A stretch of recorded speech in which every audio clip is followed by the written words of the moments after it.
Hello everyone, Lily the Deck Harlot here. Welcome to my channel, and for returning viewers, welcome back. I'm happy for you to be here. And today I thought I would do a video on decks that I wasn't sure which category to put them in because they're not Oracle decks. Well, maybe one, or Tarot. And the first one I'm going to talk about is the cards for the Dixit game. And just a quick peek, this is what I keep them in. And this is a game where basically you have to figure out, or the players have to figure out what stories the card represents. Like, I've never played the game actually, but I've been using these cards as an oracle just because they're, well, I like the art, but they're fun. And oddly enough, I get good messages from some of these cards. And some of them are quite quirky, you know, like this one. And some of them can be shadowy actually, if you really look into the picture. And this is the original set that comes in like game 1, and I recently bought myself this one, which is the Dixit Revelations. And again, the backs are the same. And when this came out, the gold had actually gold foil on the cards. So I was expecting the gold foil on the cards, but sadly that is not the case. But I'm thinking I might do something like what Dawn Michelle did with one of her decks and actually put gold glitter paint on some of the gold accents in the cards. And depending on the set you're buying, the artists were different. And the images have a different vibe. So this is the Dixit Revelations. The next deck I'm going to show you is this one here, and it's called the Psychic Tarot for the Heart. And the reason I put this here is that it has a semi-structure of the tarot.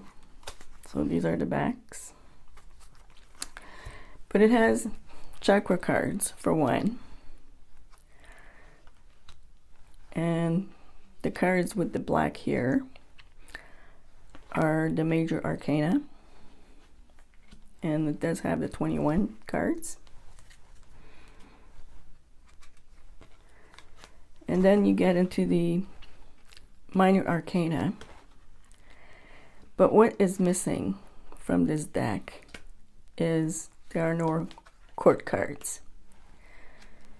So this is where the dilemma is why was it called tarot? But you know, words work and marketing works.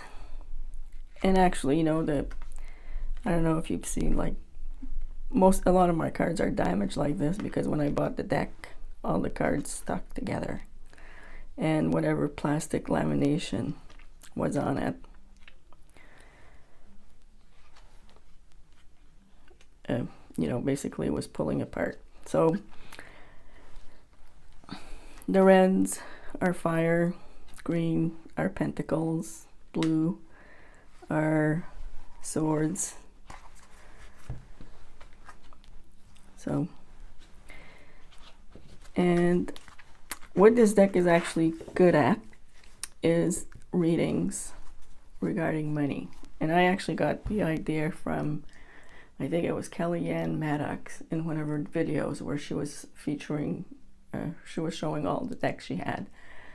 And, you know, she was saying that she used that deck a lot for money readings because it's, you know, a relationship with money is basically what it is.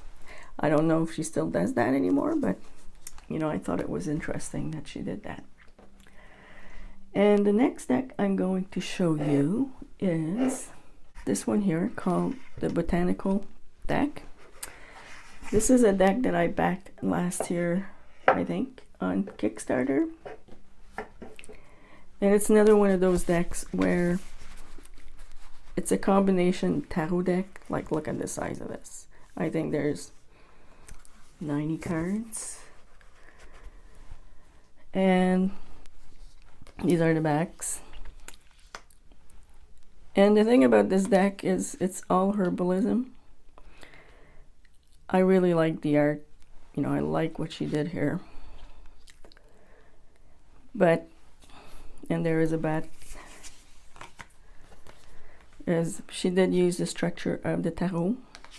And she went and added different categories on top. And for a guidebook, this is another one of my pet peeves, is she didn't explain why she picked such an herb or plant to go with certain cards. So unless you're into medicine, you know, herbal medicine, or you're a herbalist, it's difficult to figure out. So the thing is I find it difficult to get a meaning from the card, except from, you know, reading whatever element it is, and the number.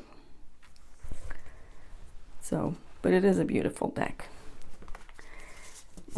Having said that, I'm not sure if I'll keep it, because right now I'm auditioning all of my decks at the same time that I'm filming them. So the last deck I'm going to show you is this here.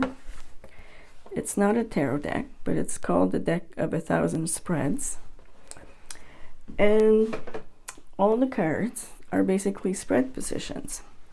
So, and this deck is now out of print. But it's basically, you go through the cards,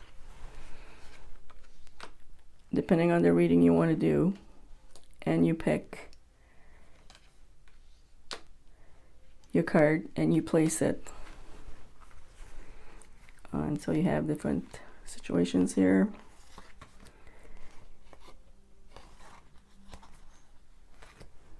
And the idea is you place these cards on your table, and you use it as a position. And for some reason, I've never felt to use it a lot. And here are blanks that you can come up with your own.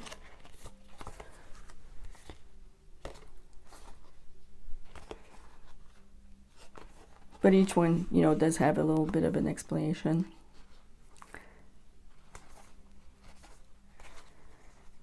And I wonder if there's, I forget now if there's a yes or no.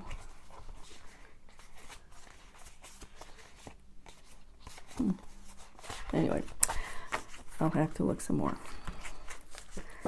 So there you have it. This is the Deck of 1,000 Spreads. So these are the unusual, in quotation, decks that I have. If you have any comments or feedback, please leave a comment below. I'd be happy to respond. So I'll end this here by saying, have a nice day, and until next time.